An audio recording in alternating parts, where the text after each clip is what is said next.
لا حول ولا قوة إلا بالله العلي العظيم. حسبنا الله ونعم المولى ونعم النصير. أعوذ بالله السميع العليم من الشيطان الرجيم اللعين.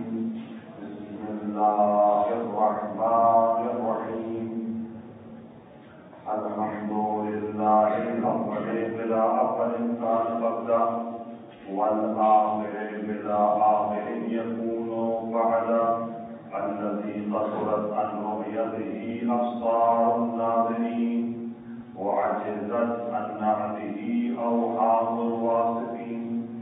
ثم الصلاة والسلام على الرسول الأمي سيدنا المصدق بشيرنا المجدد المصطفى الأمجد والمحمود الأحمد القاسم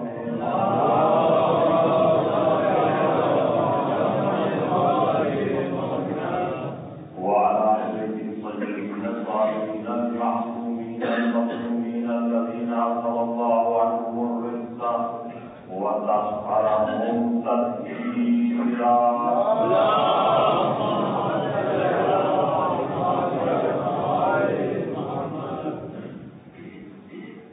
ولعنة الدائمة على أعدائهم أجمعين من الآن إلى قيام يوم الدين.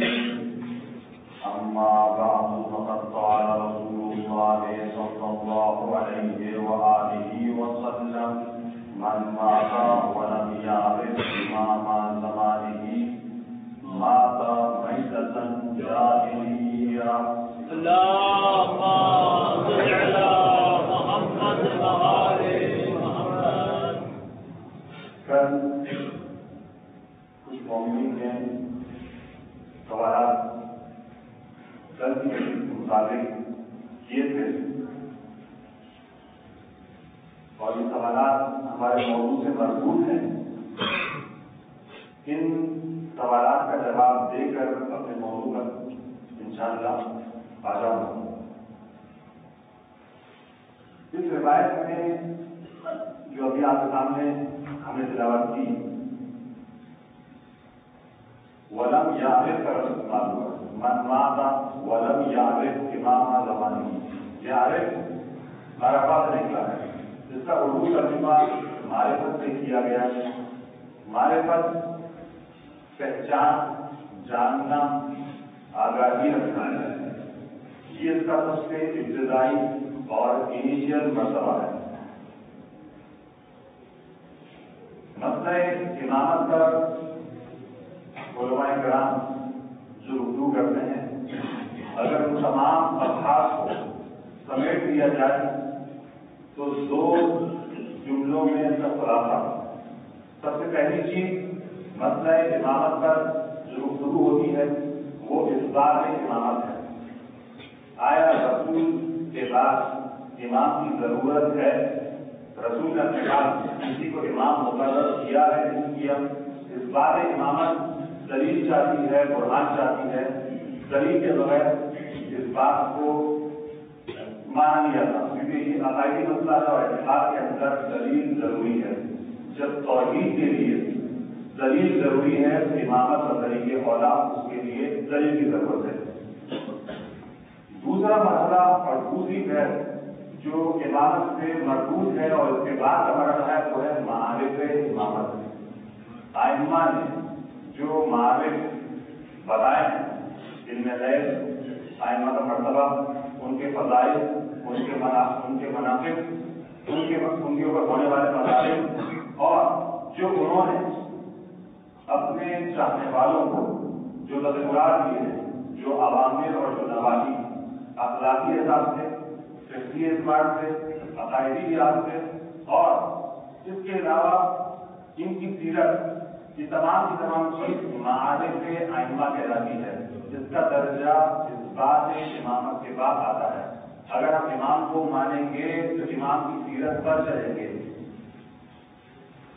ہماری قوم الحمدللہ پہلے مرحلے سے گزر چکی ہے. اثبات امامت ہمارا موضوع نہیں اور اس پر گفتگو نہیں ہوگی. مسئلہ سارا آتا ہے معارف کے اوپر. آئمہ کے مطابق آنے والے اور آئمہ کی طرف سے ہمارے لیے جو دستورات آئے ہیں، جو عوامر اور جو نواہی آئے ہیں، ان کو جاننا اور اس پر عمل کرنا، اور اسی کے ذریعے میں انشاءاللہ کچھ عقائد آپ کے سامنے بیان کیے جائیں گے۔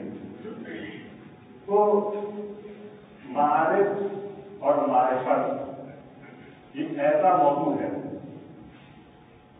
جیسی جیسی معرفت بڑھتی جائے گی ویسے ویسے انسان کے کردار میں، اخلاق میں، گفتار میں، اس کی فکر کے اندر تبدیلی آتی جائے گی۔ یہ مسئلہ صرف پاکستان کا نہیں بلکہ پوری دنیا میں رہنے والے مومنین کا ہے۔ آپ بھی اگر اپنے اپنے علاقوں، اپنے اپنے شہروں میں اس بات کو غور کریں تو یہ سوال اور اعتراض اپنی طرف سے بھی اٹھتا ہے اور غیروں کی طرف سے بھی اٹھتا ہے کہ کیا وجہ ہے کہ ہماری قوم عملی میدان میں دوسروں سے پیچھے ہے۔ اگر دیکھا جائے نوازیوں کی تعداد اور اس کے علاوہ کار خیر کے اندر زکات نکالنے میں، واجبات پر عمل کرنے میں، اور یہ تمام چیزیں کہ جو ظاہری اور عملی چیزیں ہیں جس کے اندر ہماری قوم دوسرے فرقوں کی نسبت پیچھے ہے اور عقب ہے، اس کی کیا وجہ ہے؟ اور یہ سوال آج کا نہیں بلکہ آئمہ کے زمانے میں بھی یہ مومن کے ذہن میں آیا۔ کراچی میں ایک صاحب بڑے عجیب انداز سے انہوں نے ہم سے کہا کہ مولانا یہ کیا بات ہے، ہم ماضی میں بیٹھے ہوئے ہیں، مومنین پیمنٹ نہیں دیتے، قول و قرار، وعدہ اور وعید پر عمل نہیں کرتے، دوسرے ہیں غیر ہیں، وقت پر پیسے بھی پہنچ جاتے ہیں، مال بھی آ جاتا ہے، بظاہر دیکھا جائے تو ان کا دین ہمارے مومنوں کے دین سے زیادہ بہتر ہے عملی لحاظ سے۔ اس کی وجہ کیا ہے؟ اور یہ وجہ اور یہ مشکل آج کی نہیں بلکہ یہ مشکل آئمہ کے زمانے میں تھی، اور ایک مومن کے ذہن میں جب یہ سوال ہو رہا تو یہ آیا صادق آل محمد امام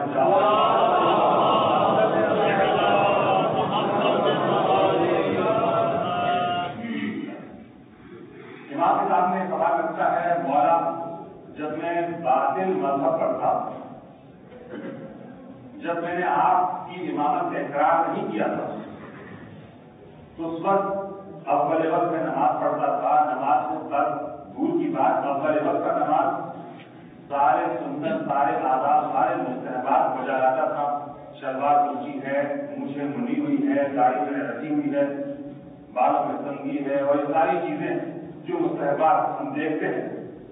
زکات اپنے مال میں سے زکات نکالتا ہوں، حج پر جاتا ہوں، عمرہ کرتا ہوں، یہ تمام مستحبات، آداب، واجبات، احکام کا عمل کرتا ہوں، لیکن جانے جب سے میں نے مذہب حقہ کو قبول کیا ہے اور مستغفر ہوا،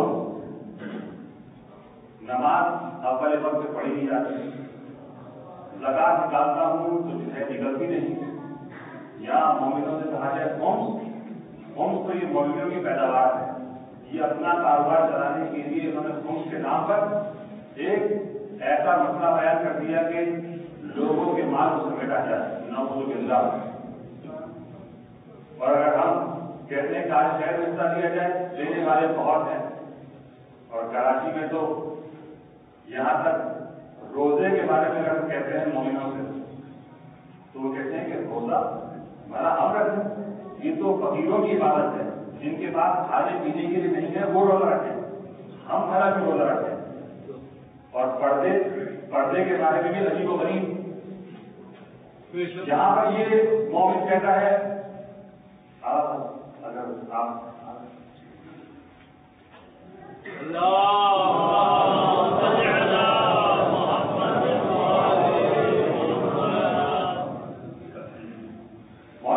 وجہ کیا ہے؟ جب میں مذہب حقہ پر ہوں تو میری نماز اول وقت پر ہونی چاہیے، چھوٹنے کی بجائے اول وقت پر ہونی چاہیے، اس سے پہلے کہ مجھ پر زکات واجب ہو، زکات نکل جانی چاہیے، اس سے پہلے کہ جو دستورات مجھ پر آتے ہیں میں آمادہ ہو جاؤں اس کے لیے تیار ہو جا. لیکن جیسے ہی میں نے مذہب حق کو قبول کیا ہے، یہ عملی حساب سے، ظاہری حساب سے، آداب کے حساب سے دوسروں سے پیچھے ہو گیا. باطل پر تھا، عمل میں سب سے آگے تھا. ابھی حق پر آ گیا، عمل میں سب سے پیچھے ہوں. امام نے کہا کہ تو نے جو سوچا اور تو نے جو درد کیا وہ بالکل صحیح ہے. کہا کہ یہ امام نے تصدیق کی. کہا یہ تیری بات بالکل صحیح ہے. صاحب مولا کی وجہ کیا ہے، اس کا فلسفہ کیا ہے، کیوں ایسا ہوتا ہے؟ امام نے کہا دیکھ، جب تو باطل پر تھا تیرا عقیدہ غلط تھا، شیطان کو موقع مل گیا، چلو اس کا عقیدہ بگڑا ہوا ہے، اب اسے بہکایا جائے اچھے اعمال کے ذریعے سے. اعمال کا جلوہ شیطان بہکاتا ہے. دیکھو اذان ہو گئی، بھاگو نماز کے لیے. دیکھو زکات کا وقت آ گیا ہے، فوراً زکات نکال دو. دیکھو اس دوپہر کا وقت آ گیا ہے، فوراً اپنی مجھے جو ہے بڑھ گئی ہے اسے کٹاؤ. اور ان چیزوں کی طرف، ظاہری اعمال کی طرف شیطان بہکاتا رہا تمہیں. تم باطل پر تھے، شیطان نے عمل کے جلوے کے ذریعے سے تمہیں بہکایا. اور آج جب تم نے مذہب حق قبول کر لیا ہے، تمہارے عقائد صحیح ہو گئے ہیں. شیطان کو پتا ہے کہ عقیدے کے اندر میں مومن کو نہیں بگاڑ سکتا. اگر بگاڑوں گا تو عمل کے میدان میں. جب نماز کا وقت ہوتا ہے تو شیطان تمہیں بہکاتا ہے کہ کبھی ٹائم بہت ہے، بعد میں نماز پڑھ لیں گے، بعد میں اٹھ جائیں گے، قضا کر لیں گے، زکات بعد میں حساب ہو جائے گا. دیکھتے ہیں ابھی تو ہمارے مال کا حساب کتاب نہیں ہوا. ہم پر والا اس طرح نہیں ہوگا. ہم کوئی ایسی چیز چھوڑتے ہی نہیں، ساری چیز ہمارے استعمال میں ہے.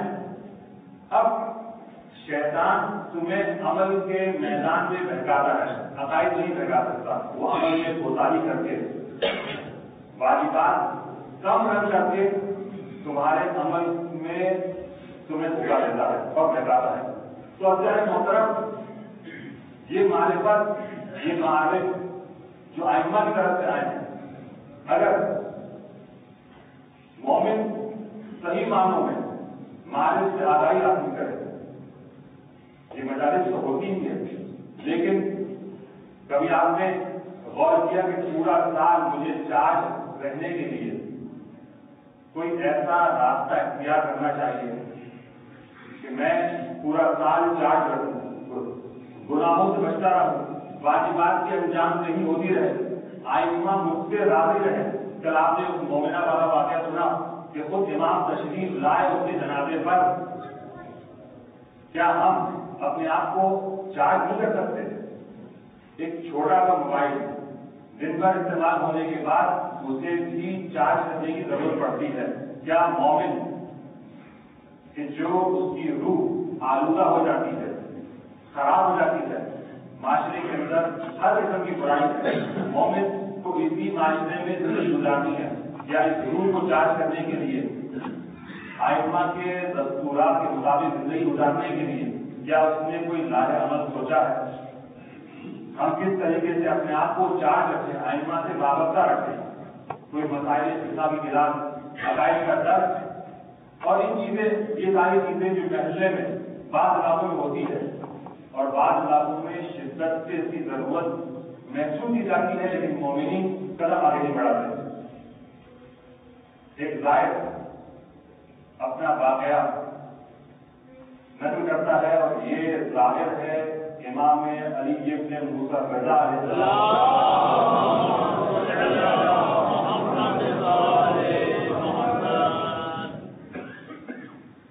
امام رضا کی زیارت ایک ایسا مسئلہ ہے کہ آج بھی مراجع کرام جب ان سے استفسار کیا جاتا ہے پھر عجیب جواب نقل کرتے ہیں. مراجع سے استفسار کیا جاتا ہے، آپ بتائیے کہ امام رضا کی زیارت افضل ہے یا امام حسین کی زیارت یا مولا علی کی زیارت؟ آج بھی مراٹھی جملہ لکھتے ہیں کہ افضلیت زیارت رضا علیہ السلام علی سائر الائمہ ثابت. امام رضا کی زیارت کا ثواب تمام ائمہ پر ثابت ہے. امام آٹھ امام کی زیارت تمام ائمہ کی زیارت کے ثواب سے زیادہ ہے. زیارت النبی لم نغفر ہو. لیکن وہ کہا کہتے ہیں کہ امام رضا کی زیارت کا ثواب نبی کی زیارت پر فوقیت اور افضلیت رکھتا ہو، یہ ہمیں اس کی اطلاع نہیں، لیکن روایتوں سے یہ ثابت ہے کہ امام رضا کی زیارت کا ثواب حتیٰ کہ امیر المومنین علی بن ابی طالب علیہ السلام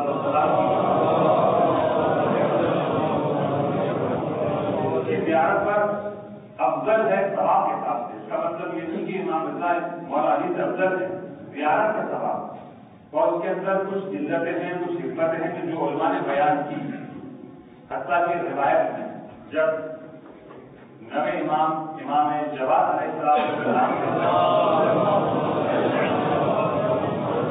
سے دریافت کیا گیا، مولا ہم نے سنا ہے کہ آپ کے بابا کی زیارت کا ثواب الف حج 1000 حج کے برابر ہے، یا ایک حج ہوتا نہیں ہے، استطاعت ہو جانے کے باوجود جائیں گے دیکھیں گے، اور یہاں امام کہتے ہیں کہ 1000 حج کے برابر۔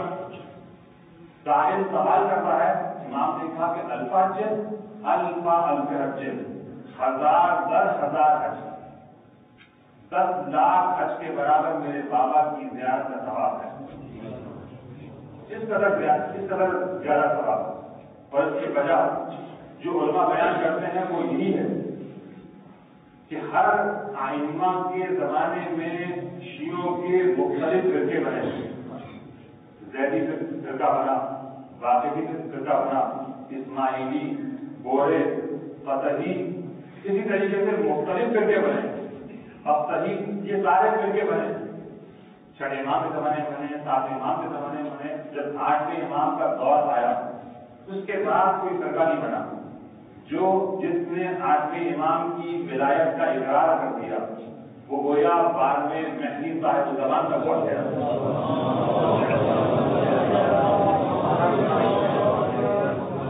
کوئی گمراہ کنندہ فرقہ نہیں بنا، اور امام رضا کی زیارت کے اندر مسئلہ ولایت چھپا ہوا ہے۔ سچا اور خالص شیعہ بھی امام رضا کی زیارت کرتا ہے۔ جو مومنین کربلا گئے ہیں انہوں نے اس بات کا مشاہدہ کیا ہوگا کہ کربلا میں آنے والے ضباط شش امامی بھی ہے، روازہ امامی بھی ہے، زیدی فرقے والے بھی امام حسین کی زیارت کرتے ہیں، لیکن یہی لوگ جب مشہد آتے ہیں، بازاروں میں گھومتے ہیں، امام رضا کے روزے میں حاضری نہیں دیتے شش امامی، کیونکہ وہ نہیں مانتے، حتیٰ کہ عراق کے اندر نجف جائیں گے، کربلا جائیں گے، قاسم نہیں جاتے، کیونکہ 6 امام تک مانتے ہیں، 7ویں امام وہ اسماعیلی کو مانتے ہیں، اور جس نے بھی 8ویں امام کی ولایت اور امامت کا اقرار کیا وہ کلت سے شیعہ میں داخل ہو گیا۔ اور یہ مومن ذریعے امام رضا کے سامنے کھڑا ہے، دیکھ رہا ہے کہ اتنا ہجوم کثرت کے ساتھ زائرین آ رہے ہیں، اس طرف خواتین ہیں، جس طرف مرد ہیں، ہزاروں کی تعداد ہے، کوئی رو رہا ہے، کوئی نماز پڑھ رہا ہے، کوئی زیارت پڑھ رہا ہے، کوئی ذریعے سے چمٹا ہوا ہے۔ ایک مرتبہ یہ مومن اپنے ذہن میں اس بات امامت کا مرحلہ گزر چکا، امامت ثابت ہے لیکن معارف ائمہ سے آگاہ نہیں ہے۔ ایک مرتبہ مجھے خیال ہوا ایک امام رضا اتنے سارے ظاہر، اب اگر ہمارے موبائل پر اگر 2 کال آ جائے، دوسری کال ویٹنگ پر ہو، ٹیلی فون بھی بج رہا ہو، انٹرکام بھی جو ہے وہ بج رہا ہو، ہم پریشان ہو جاتے ہیں کہ بھائی ایک کے بعد دوسرے کو جواب دیں۔ اس کے ذہن میں بھی یہ خیال آیا کہ ایک امام ہزاروں کی تعداد میں زائرین اور مسلسل 24 گھنٹے زائروں کا سلسلہ جاری و ساری ہے، یہاں تک کہ بعض مومنین کہتے ہیں کہ ہمیں اتنی مرتبہ زیارت کی لیکن آج تک غریب ہم نے ہاتھ تک نہیں لگایا۔ اس طرح کا بات کہ ایک امام کہاں تک پہنچیں گے، یہ خیال اس ظاہر کے ذہن میں آیا، سوچتا رہا تو جواب نہ مل سکا، پلٹا مسافر خانے میں اس نے رات گزاری، رات کو خواب میں دیکھتا ہے کہ وہی منظر کہ جہاں میں کھڑا ہوں، امام رضا کی ذریعہ اقدس ہے، اس کے سامنے کھڑا ہوں، لیکن کیا عجیب منظر ہے۔ توجہ فرمائیے گا، یہ کہتا ہے کہ جتنے زائر ہیں ان تمام زائر کے آگے ایک امام رضا ہے۔ اگر 1000 زائر اس کمرے میں موجود مزار امام رضا کی شبیہ وہاں پر موجود ہے. اور امام فارسی زبان میں ہر فرمائے جو کہتے ہیں بے فرمائی کہ بتائیے آپ کی کیا مشکل ہے, آپ کی کیا حاجت ہے, آپ کی کیا تمنا ہے. میرے خیال میں کہ امام کا ایک جسم ہے, لیکن امام کے پاس وہ طاقت ہے, وہ قدرت ہے, کیونکہ حجت خدا ہے. تو ابھی تو جیسی معرفت زیادہ ہوگی ویسے ہی عمل میں نکھار آئے گا. جہاں تک کہ ایک شخص ایک مومن بے اولاد ہے, زیارت کی غرض سے کسی نے کہا کہ جاؤ امام رضا سے مانگو. اولاد کی مشکل ہے, امام تمہیں اولاد عطا کریں گے. یہ گیا زیارت پڑھ کے پلٹا, کنب میں ایک بڑے عالم سے ملاقات ہوئی. کہا کہ آقا میں گیا تھا, مولانا صاحب میں گیا تھا زیارت پڑھنے کے لیے, ابھی تک کوئی سلسلہ نہیں ہوا, میری حاجت پوری نہیں ہوئی. یہ عالم کہتے ہیں کہ ایک مرتبہ میں نے امام رضا علیہ السلام کو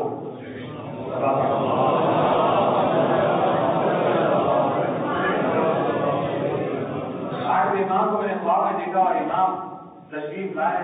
میں نے پوچھا آقا یہ آنے والا ظاہر آپ کے پاس آیا تھا, اولاد کے سلسلے میں یہ گرفتار ہے, پریشان ہے, کافی عرصہ ہو گیا, اولاد نہیں ہو رہی, کچھ اسے اولاد عطا دیجیے, آپ کے پاس آیا تھا.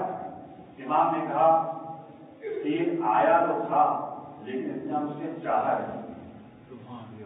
یہ آیا گھوم کر 11 پڑھ کر چلا گیا, اس نے ہم سے تقاضا نہیں کیا, ہم سے مانگا نہیں. بعض افراد آتے ہیں جس طرح حمام میں داخل ہوتے ہیں, اس طریقے سے حرم میں داخل ہوتے ہیں. کوئی حضور ذہن نہیں, حضور قلب نہیں, ہم کس کے روضے میں کس کے حضور جا رہے ہیں. یہ حجت خدا ہے, یہ مفروض الطاعہ ہے, یہ منصوب من اللہ ہے. تو عزیزو,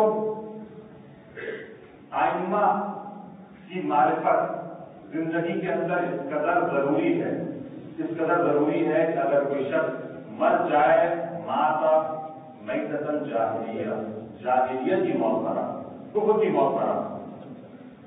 اور اگر کوئی ائمہ کی معرفت اپنا لے تو ائمہ بھی اس کی مدد کرتے ہیں, اس کی رہنمائی کرتے ہیں.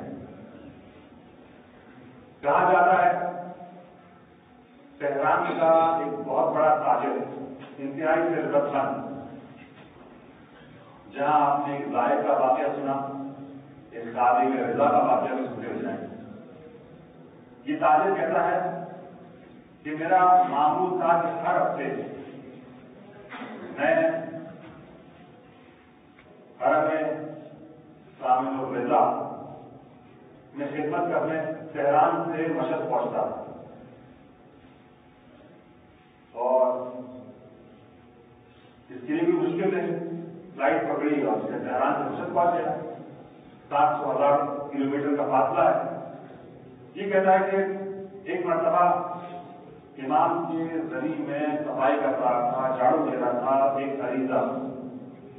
ایک عریضہ میرے ہاتھ لگا. یہ عریضہ میں نے اٹھایا, جیب میں ڈال دیا. فارغ ہونے کے بعد اصل میں جمع کروا دوں گا. فراغت کے بعد بھول گیا اور مشہد سے تہران پڑھتا. جب اپنا ڈریس چینج کر رہا تھا اس وقت یہ عریضہ میرے جیب سے نکلا.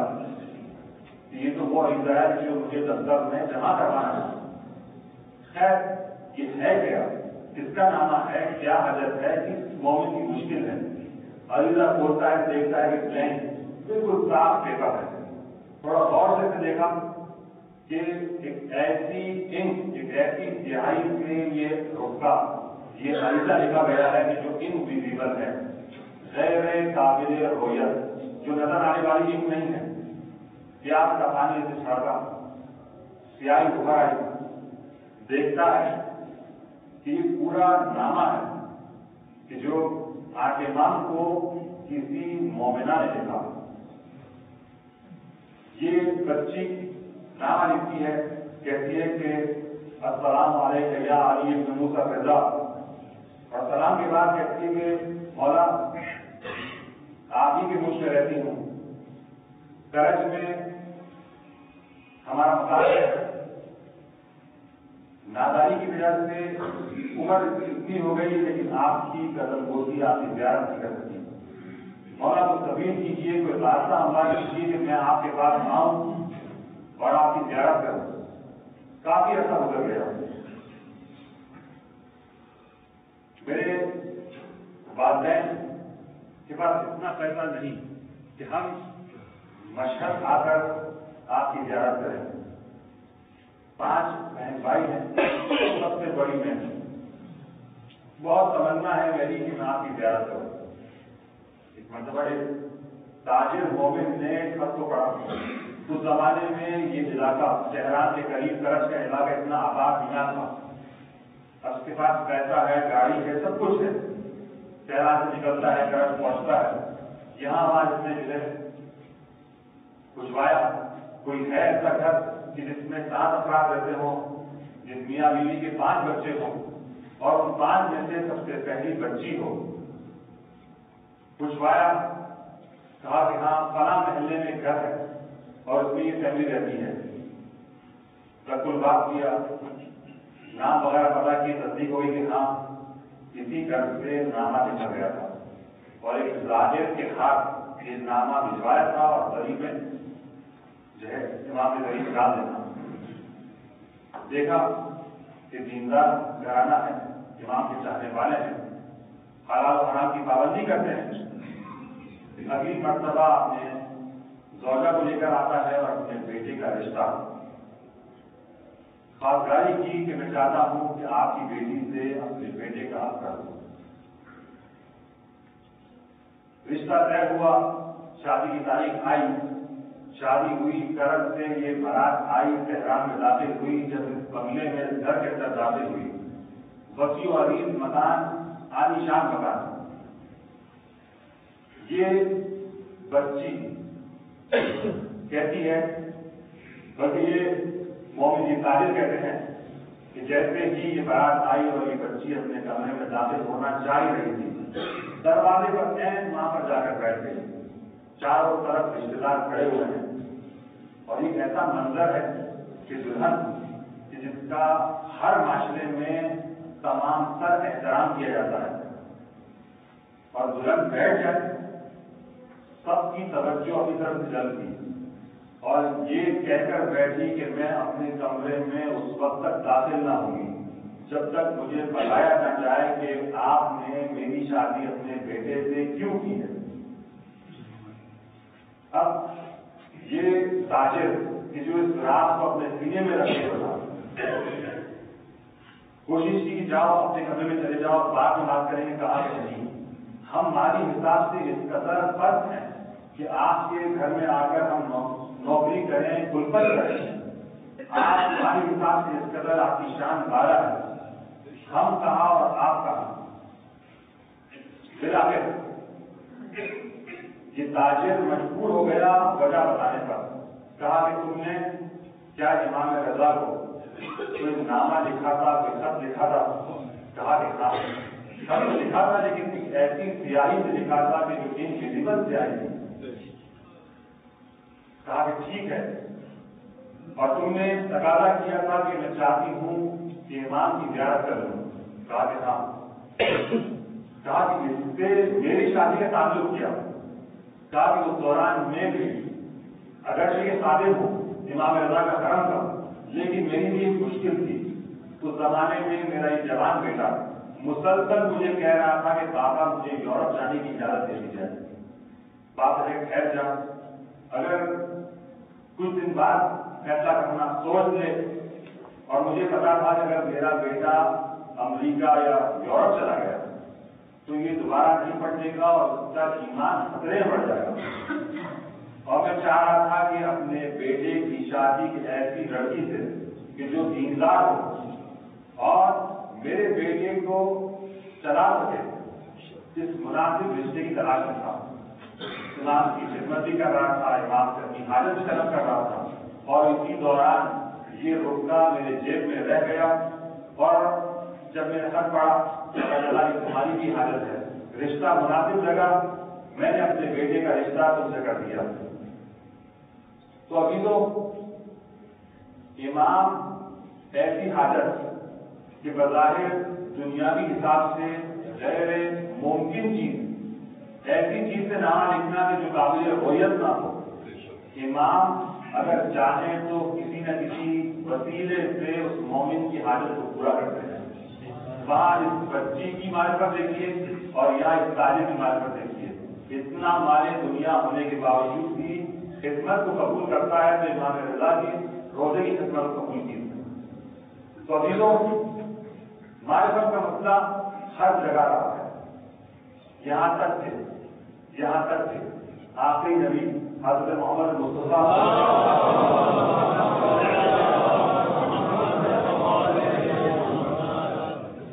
رسول کی اعرابی کے یہاں مہمان ہیں، آخری رسول ہے، کردار اور گفتار ایسا ہے کہ سامنے والے کے دل کو منقلب کرتے ہیں۔ دعوت تمام ہوئی، رسول کھڑے ہوئے، کہا کہ یا اعرابی کل حاجت فإنہا مقضیہ، جو بھی تیری حاجت ہے آج کے دن تیری حاجت پوری ہوگی۔ کہتا کہ یا رسول اللہ میری حاجت یہ کہ میرے پاس ایک گھوڑا ہو تاکہ اس پر سوار ہو، اور میں چاہتا ہوں کچھ بکریاں میرے پاس ہوں اور اس بکریوں کے دودھ سے استفادہ کروں۔ رسول نے جس کا جواب سنا، رسول نے اس کی دعوت کھائی ہے، اب اس کے مقابلے میں اسے دینا چاہتے ہیں۔ جب شدید کم معرفتی اور کم ہمتی کو جب رسول نے ملاحظہ کیا تو کہا کہ کاش تمہاری معرفت بنی اسرائیل کی اس گڑیا کی مانند ہوگی۔ کہا کہ یا رسول اللہ وہ بنی اسرائیل میں رہنے والی گڑیا کی معرفت کیا تھی؟ کہا کہ جب جناب موسیٰ اپنی قوم کے ساتھ مصر سے باہر نکلے اور اس قوم میں علماء بھی تھے، علماء نے کہا کہ جناب یوسف نبی نے ہم سے وعدہ کیا کہ بنی اسرائیل سے نہیں نکلنا، اس مصر سے باہر نہ نکلنا، مگر یہ کہ میری میت کو دریائے نیل سے نکال دینا، اس تابوت کو جو دریا کے اندر دفن ہے اسے نکال کر کسی اور جگہ دفنا دینا۔ کہا کہ اے موسیٰ ہم آپ کے ساتھ جا تو رہے ہیں لیکن ساتھ ساتھ اس وعدے کو بھی نبھاتے ہوئے زندگی میں۔ موسیٰ نے کہا کوئی مسئلہ نہیں، اب یہ دریائے نیل جس قدر وسیع اور عریض سمندر 10 دریا، اس میں یہ تابوت جناب یوسف کا کس جگہ کس مقام پر دفن ہے کسی کو نہیں پتا۔ پوچھا کہ کہاں دفن ہے؟ کہا کہ کسی کو نہیں پتا سوائے ایک بوڑھی عورت کے۔ کہا کہ بلایا جائے۔ بوڑھی عورت موسیٰ کی خدمت سے حاضر ہوئی، یا نبی اللہ آپ نے حاضر کیا ہے، کوئی حکم کوئی دستور؟ کہتے ہیں کہ دلنی علی قبر یوسف، مجھے قبر یوسف کی رہنمائی کر کہ کہاں پر یوسف پیغمبر کا تابوت دفن ہے۔ اب اپنی جگہ ہے بوڑھی، کہتی ہے کہ ابا تختینی ما اسألو، اے نبی خدا کیا آپ وہ چیز عطا کریں گے کہ جو میں آپ سے چاہوں گی؟ یہ ڈیبیٹ ایک باری بات ہوئی ہے، اگر آپ کسی چیز کا پتہ مجھ سے پوچھ رہے ہیں تو میں بھی کوئی حاجت رکھتی ہوں، سوال رکھتی ہوں۔ اگر میں نے قبر یوسف کی نشاندہی کر دی، کیا آپ مجھے میری حاجت اور میرا سوال آپ پورا فرمائیں گے؟ کہا کہ ہاں کر، تیری کیا حاجت ہے؟ کہا کہ اے موسیٰ آنکھوں سے نابینا ہو چکی ہوں، جسمانی حساب سے ضعیف ہوں، بوڑھی ہوں، اور چاہتی ہوں کہ میری بینائی واپس آ جائے، جوانی لوٹ جائے اور جنت میں آپ کے ہمراہ آپ کے پڑوسی رہوں۔ موسیٰ نے کہا کہ نہیں، تمہاری کوئی حاجت پوری نہیں ہوگی، یہ جوانی اور نہیں کر سکتی، بینائی واپس نہیں آ سکتی، یہ میرے ہاتھ میں نہیں، میں کوئی گارنٹی نہیں دیتا۔ فوراً وحی آئی، اے موسیٰ اس کی بات قبول کر لو۔ موسیٰ نے کہا ٹھیک ہے۔ کہا کہ میں ضمانت دیتا ہوں تمہاری ان 3 حاجتوں کو پورا کرنے کی، تمہاری جوانی پلٹ جائے گی، تمہاری آنکھوں کی بینائی واپس آ جائے گی، اور جنت میں تم میرے ہمراہ ہوگی، میری پڑوسی ہوگی. اس گڑیا نے نشاندہی کی اور یہ اس نے جو حاجت طلب کی تھی، جو دعا طلب کی تھی، اس نے یہ بھی کہا تھا کہ جنت میں میری جوانی، جنت میں تو جوانی ہر آدمی جو ہے جوان ہو کر جائے گا، ہر نابینا بینا ہو کر جائے گا. دنیا میں اس نے یہی حاجت طلب کی تھی، وہیں پر جوانی بھی اور کر گئی، وہیں پر بینائی بھی آئی. اور بعد تاریخوں میں لکھا ہے کہ جناب موسیٰ کی شادی کسی مومنہ سے ہوئی. تو عزیزوں، رسول نے کہا کہ کاش اس آدمی کی خیرابی کی معرفت بنی اسرائیل کی گویا جیسی ہوتی کہ یہ اپنی معرفت کے مطابق کوئی تقاضا کرتا، کوئی اچھی چیز کا تقاضا کرتا. اس نے مادی اور فنا ہونے والی، ختم ہونے والی چیزوں کا تقاضا کیا ہے، ایک گھوڑے اور چند بکریوں کا تقاضا کیا ہے، کیونکہ اس کی معرفت کم ہے. المعروف بقدر المعرفہ. اور یہ روایت کے جملے ہیں کہ سامنے والے کے ساتھ اسی کی معرفت کے مطابق نہیں کی جائے. اب امام رضا کا تذکرہ بھی آج کی گفتگو میں آیا اور انشاءاللہ کل امام رضا کے حرم میں ایک خاص عمل ہے، انشاءاللہ اگر ہمیں موقع ملا کل کی مجلس میں سے ہم بیان کریں گے. تو عزیزوں، نیکی بھی سامنے والی کی معرفت کے مطابق کی جائے. اور امام حسین نے جو سائل کے ساتھ نیکی کی، 3 سوال کیے، اور جب سائل نے 3 سوالوں کے جوابات دیے تو پھر امام حسین نے اس کی حاجت کو پورا کیا اور یہ کہہ کر پورا کیا کہ اگر تو 1 سوال کا جواب دے گا تو میں تیری 1/3 حاجت پوری کروں گا، اور اگر تم نے میرے دونوں سوالوں کے جوابات دے دیے تو میں تیری 2/3 حاجت پوری کروں گا، اور اگر تم نے میرے 3 کے 3 سوال کے جوابات دے دیے تو پھر میں تیری پوری حاجت قبول کروں گا. تو نیکی بھی معرفت کے مطابق، جیسے جیسے معرفت بڑھتی جائے گی ویسے ویسے تفضل آئمہ کی طرف سے بھی اور اللہ کی طرف سے بڑھتا جائے گا. عزیزوں، آج اگرچہ کہ 20ویں محرم کی شب داخل ہو گئی ہے، اور دوسری طرف سے اگر دیکھا جائے امام کا 10واں ہے. جہاں کہیں بھی انتقال ہوتا ہے، رشتے دار، عزیز، چاہنے والے اپنے مرحوم کا غم مناتے ہیں. فاتحہ خوانی ہوتی ہے، نظر و نیاز کا اہتمام ہوتا ہے، قبر پر جا کر فاتحہ اور سورہ یاسین کی تلاوت کی جاتی ہے تاکہ مرحوم کو کوئی فائدہ پہنچایا جائے. آج امام کا 10واں ہے، اور نہ جانے بی بی زینب نے جس عالم میں اپنے بھائی کا 10واں منایا ہوگا، بھلا زینب کس طرح 10واں منا سکتی ہے؟ زینب تو عزیز ہے، زینب تو کربلا نہیں آ سکتی. جزارت کے عالم میں زینب اپنے بھائی کا 10واں اور غم کس طرح منائے. لیکن میں کہوں گا، اے بی بی زینب، گھبرانے کی بات نہیں، پریشان ہونے کی بات نہیں. یہ آپ کے چاہنے والے یا آپ کا کلمہ پڑھنے والے یہ آج یہاں پر 10واں منا رہے ہیں، لیکن بی بی زینب نے جو 10واں منایا وہ ہم نہیں منا سکتے. وہاں ہمارے پاس خاتون ہے، عقیلہ بنی ہاشم کا لقب ملا ہے. عقیلہ عقل مند بنی ہاشم کی کوئی عاقلہ اور عقل رکھنے والی کوئی خاتون ہے تو وہ شہزادی زینب ہے. عالمہ غیر معلمہ، عالمہ ہے، بغیر تعلیم کے، بغیر معلم کو دیکھے ہوئے علم رکھنے والی، فاہمہ غیر مفہمہ ہے. وہاں ہمارے پاس بیوی ہے، لیکن کیسے امام کا 10واں منایا یہ میں بات بتاؤں گا. لیکن بعض یہ جملہ، بعض مومنین یہ جملہ کہتے ہیں اور کہتوں کے مطابق بھی ہے، اگر روایت نہ بھی ہو. اگر زینب نہ ہوتی تو کربلا میں دفن ہو جاتا. یہ زینب ہے کہ جس نے کربلا کے پیغام کو عام کیا اور پھیلایا. اور کس طرح پھیلایا؟ شام کے بازار میں بھی اور کوفہ میں بھی.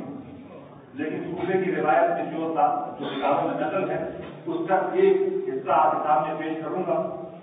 راوی کہتا ہے کہ واللہ میں اس منظر کو فراموش کر ہی نہیں سکتا جب یہ اسیروں کا کاروان بازار کوفہ میں داخل ہوا. دکانیں کھلی ہوئی ہیں، کچھ جانے والے اس کاروان کو دیکھ کر رو رہے ہیں اور دشمن ہنسی مذاق اڑا رہے ہیں. بازار اپنا شور ہے، اس قدر شور اور شرابہ ہے. ایک مرتبہ علی کی بیٹی چاہتی ہے کہ خطبہ دے. اس ہجوم میں اور اس شور و شرابے میں زینب خاتون ہے، بات کرنا چاہتی ہے، حسین کے پیغام کو عام کرنا چاہتی ہے، لیکن وہ دینے کو تیار نہیں. اس شور و شور کے عالم میں راوی کہتا ہے میں نے دیکھا کہ علی کے لہجے میں، فاطمہ کی آواز میں ایک مرتبہ زینب کے لفظ حرکت میں آئے اور صرف 2 لفظ زینب نے کہے ہیں.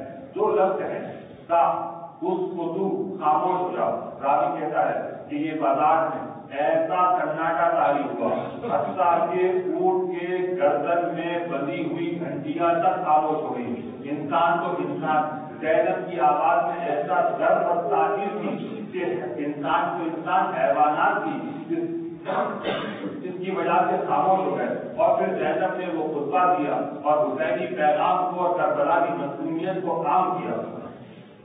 لیکن عزیزوں، کربلا میں زینب صرف بہن بن کر نہیں آئی بلکہ ماں بن کر بھی آئی.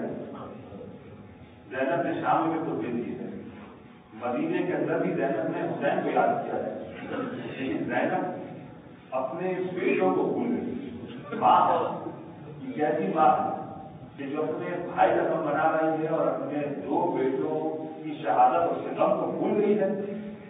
میں کہوں گا یہ موضوع ذرا یہ تو بتا کہ کیا اس ماں نے اپنے بیٹوں کا غم منایا؟ راوی کہتا ہے تاریخ کے اوراق اگر الٹے دیکھیے اس میں یہ لکھا ہے کہ جب اور محمد کے جنازے آئے تو زینب نے گریہ نہیں کیا. ایک مرتبہ آواز دی، اے بیویو آؤ آؤ مجھے مبارکباد دو، میری قربانی کی آج کام آ رہی، کل میں اپنی ماں فاطمہ زہرا کے سامنے سرخر ہو جاؤں گی. اور جب یہ لٹا ہوا کارخان 11 محرم کو مقتل گاہ سے نکلنا چاہ رہا تھا، ایک مرتبہ زینب اپنے بیٹوں کی لاشیں پر نہیں آئی تو حسین سے علی کی لاشیں پر آئی اور لاشیں کو اپنے دونوں ہاتھوں میں بلند کیا.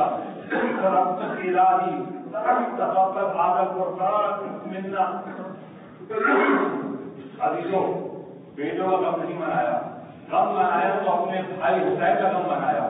اور یہ جب ٹوٹا ہوا قافلہ کوفے کے بازار میں داخل ہوا تو حسین کا غم منایا. بیٹوں کا نہ پوچھا، میں پوچھوں گا اے مولد ذرا یہ تو بتا کہ یہ ماں ہے، کیا اس کے سینے میں دل نہیں؟ کیا اس نے اپنے بیٹوں کا گریہ نہیں کیا؟ کیا یہ اپنے بیٹوں کا غم نہیں مناتی؟ کوفے کے اندر، کوفے کے بازار میں، دربار میں حسین ابن علی کو یاد کیا. کیا معرفت ہے امام کی زینب کے دل میں؟ اپنے بیٹوں کو بھول گئی. جب یہ لٹا ہوا قافلہ شام میں داخل ہوا، شام کے دربار میں زینب نے حسین کے پیغام کو عام کیا، بیٹوں کو یاد نہ کیا. اور جب زندان شام میں کٹے ہوئے سر آئے، ہر ایک بیوی کے ہاتھ میں اپنے اپنے والد کا سر ہے، ام کلثوم کے ہاتھ میں عباس کا سر ہے، زینب کے ہاتھ میں حسین کا سر ہے. 2 چھوٹے چھوٹے سر رہ گئے. ایک عورت نے پوچھا کیا ان بیٹوں کی ماں زندہ نہیں؟ زینب نے کہا خبردار، ایسی بات نہ کہنا، میں ان بچوں کی ماں ہوں. جب تک اپنے بھیا کا غم نہیں مناؤں گی، اپنے بیٹوں کو یاد نہ کروں گی. میں پوچھوں گا اے مولا، کیا اور محمد کی ماں نے اس پر اپنے بیٹوں کا غم نہیں منایا؟ یہ لٹا ہوا قافلہ شام کے زندان سے جب پلٹا ہے، اربعین میں کربلا میں داخل ہوا، زینب نے اپنے آپ کو قبر حسین پر گرایا اور وہ محمد کو بھول گئی. کیسی معرفت، حسین کے پیغام کو عام کیا.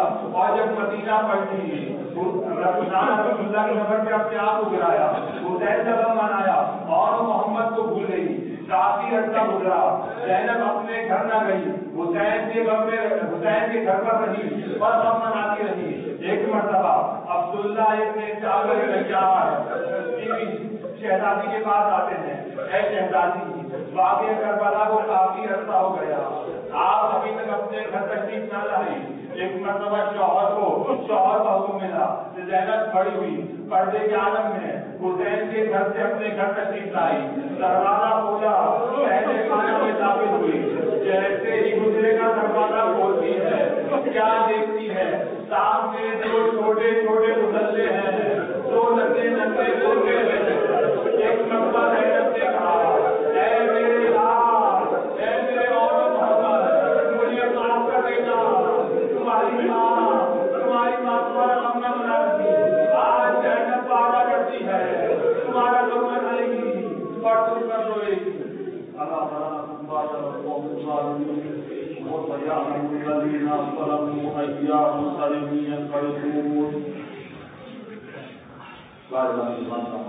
محمد کا حاضری مسجد کی تمام باتوں کو پورا کرنا، جو ہماری پریشان آج کی پریشانی کرنا، جو مریض ہے خصوصاً ایک مومن جو ہمارے واقعات میں زخمی ہوئے ان کی شفایابی کے لیے درخواست آئی ہے. صحت سے بیمار کربلا تمام مومن کو شفا عاجلہ پریشان حال ہے. خصوصاً ایک مومن کی حاجت آئی ہے، انہیں اولاد صالح اور نرینہ عنایت فرمائے. ہم سب کی گناہ کبیرہ و صغیرہ کو معاف فرما. جو حج زیادہ متمنی ہے مشرف فرما، قرضوں کو غیر عطا فرما، تمام کے ظہور میں تعلیم فرما. ربنا تقبل منا انك انت السميع العليم